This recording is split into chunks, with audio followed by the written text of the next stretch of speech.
حبايب قلبي، اخباركم ايه؟ يا رب تكونوا بخير، وربنا يرزقنا ويرزقكم دايما ان احنا نقوم قبل الفجر ونصلي الفجر ونستعين بربنا وندعي ربنا وقت توزيع الارزاق. النهارده ناويه ابتدي بدايه جديده، ابتدي يومي بلحظه من لحظات التامل في السماء والجو الجميل اللي حوالينا في الايام الشتويه دي. فرصه كده اتامل خروج الليل من النهار، ومديت بصري على قد ما اقدر علشان ابتدي اشحن بطارية جسمي وادي لنفسي فرصة للتأمل واشحن نفسي استعدادا لليوم الطويل اللي ورايا. لكل ست بتشتغل او كل ست قايمة من بدري، ما تحرميش نفسك بلحظات من لحظات التأمل، كوباية شاي بلبن او كوباية نسكافيه، باكو بسكوت، قطعة كيك، تقفي كده من شباك اوضتك او من بلكونتك تتفرجي على منظر جميل قدامك، ادي لنفسك، اسمعي صوت العصافير، صوت الديك اللي جاي من بعيد، خدي نفس علشان تقدري تجري ورا كل الطلبات اللي وراكي وتقدري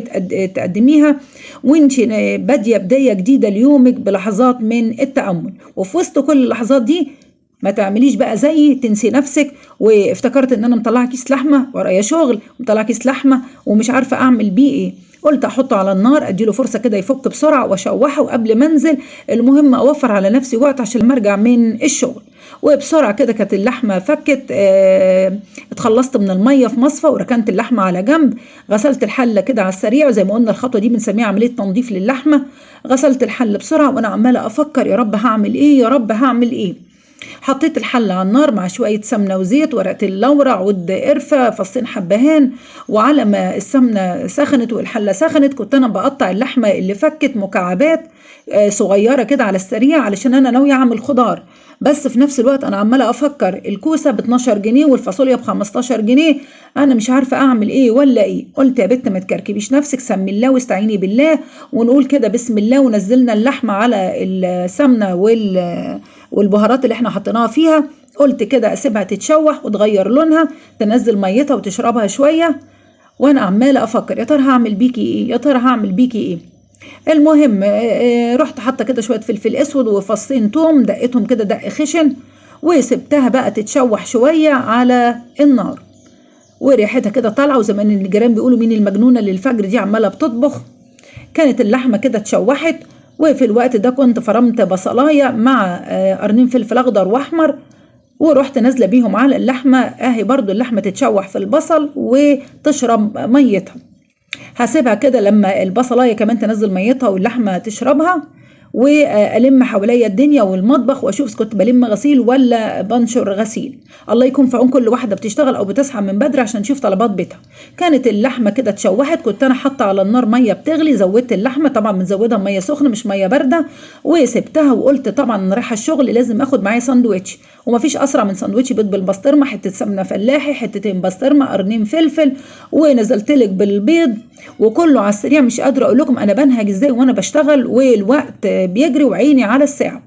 طبعا مش لسه هحسس الساندوتش، انا قلت هعمل لي صاروخ كده الفه في ورقه احطه، وما انساش طبعا مع البيض حته شويه زيتون مع 2 خيار يسلوني في يومي الطويل.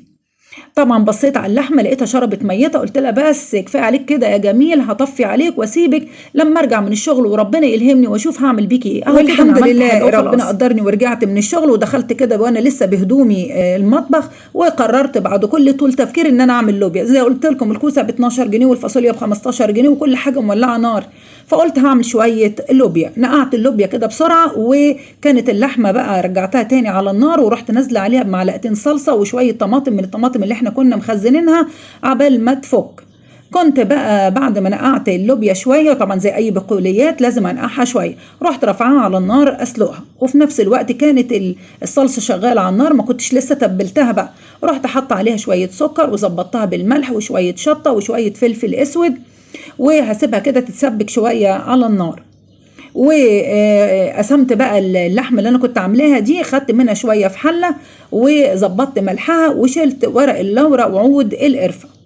هقسم اللحمه دي، هعمل طبختين عشان انا عندي ابني الله يهديه ويصلح حاله ما بياكلش اللوبيا، فقلت اخد كميه اعمل بيها لوبيا والشويه تانيين اعمل له هو حاجه بيحبها. حطيت بقى مكعب مرق وسبتها كده تاخد تشويحه مع الصلصه. في الوقت ده انا كنت حاطه ميه الرز على النار، وقلت اعمل الرز كمان على طول. مش عايزه اقول لكم انا من الشغل للبيت على المطبخ على طول.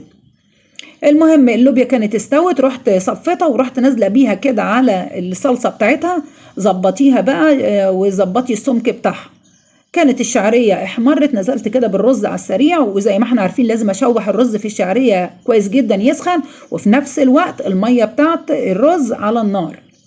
قلبي بقى وشوحي كده الرز، وانتي بتشوحيه حطي بقى الملح بتاعك، ظبطي ملحك ومكعب مرق، وافضلي سخني فيه لحد ما تسمعي كده صوت الرز وهو بيخرفش كده في الحله.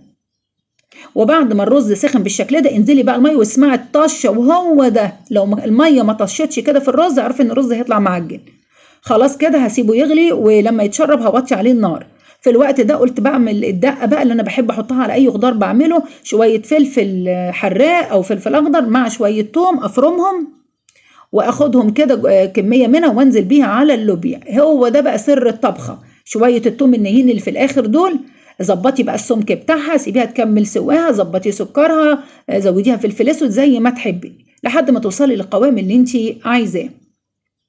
في نفس الوقت كان الرز اتشرب، في الاخر انا بعد ما يتشرب بحب احط حته زبده، شويه سمنه بلدي كده على الوش، وما اقلبهاش خالص، واسيبه شويه لحد ما يعمل لي كده خرام بالمنظر ده، وابتدي اديله تقليبه بسيطه. الرز مفرفر، مفيش رزايه لازقه في التانيه ومش معجن ابدا، شايفين؟ ولا ريحه السمنه بقى ايه اللي انا حطيتها، ولا الزبده، هي دي التكه اللي بتودي الرز حته تانيه خالص. هغطيه بقى واسيبه دقيقتين 3 كده على ما اعمل بقى كمان طبخه تانية لابني اللي ما بياكلش اللوبيا. خدت انا جزء من الصلصه باللحمه، وكان عندي شويه باميه، قلت اعمل له طبق صغير باميه علشان نخلص، ما هو ما بياكلش اللوبيا. رحت حاطه على طول الباميه في الصلصه، وبرده شويه توم، وحطيت شويه ليمون، وسبتها تغلي بقى وتستوي مع نفسها. يبقى كده عملنا طبختين في طبخه واحده. وعلى ما الاكل كله استوى، الرز اتشرب وخلص، واللوبيا كمان والوقت عمال بيجري والمغرب قرب جدا، قلنا بقى ده الوقت اللي نتغدى فيه.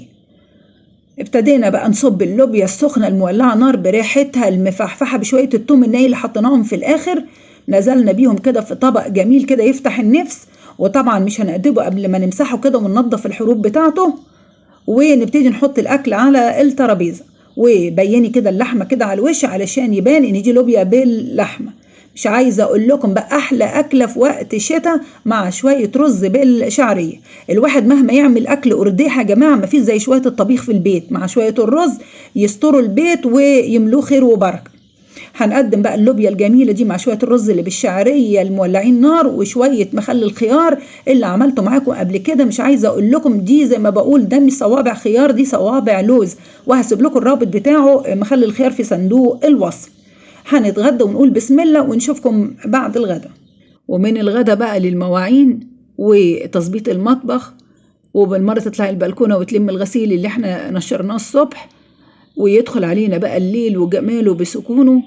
وهنا بقى لازم نقول اللهم إن هذا إقبال ليلك وإدبار نهارك وأصوات دعاتك فاغفر لي فإنه لا يغفر الذنوب إلا أنت. لازم طول يومنا نذكر ربنا علشان يقوينا ويعيننا على ويدينا كده القدرة على التحمل والمواصلة طول اليوم.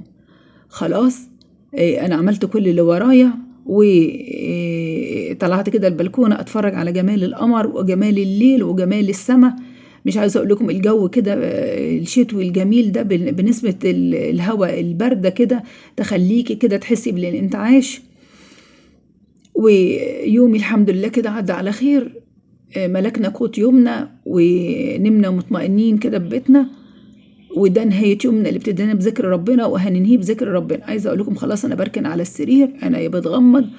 عايزه اقول لكم ده كان يومنا النهارده. اتمنى ان انتوا تدعموني علشان تدوني قدره على الشحن كده والمواصله. واللي لاول مره يشوفنا يدعمنا سبسكرايب وشير ولايك، وتابعوني مع سماسم في المطبخ.